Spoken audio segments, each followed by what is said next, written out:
Hey guys, want to learn more about the highs and lows of Omaha High-Low? Then you're in the right place. Hey guys, it's Eric here at cacasino.com. Omaha High-Low is, in my opinion, perfect for players who are just starting out, or for anyone who would like to spice up their usual hold'em gameplay. I really love how familiar Omaha feels, but how divergent your betting strategies become at the same time. Now, if you watched our previous episode on Omaha, you're pretty much 50% of the way towards understanding Omaha High-Low. Now listen close, what sets Omaha High-Low apart is the showdown and the split pot that players need to compete for.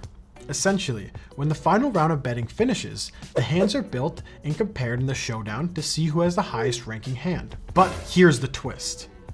After determining the winner, there is a second showdown. Here, players construct and compare hands again, but this time around for the lowest ranked hand.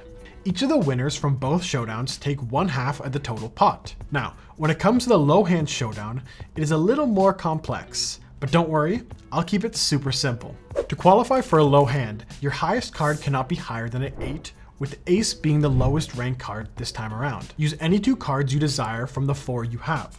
You can use the same 2 cards, the other 2, or any combination you like.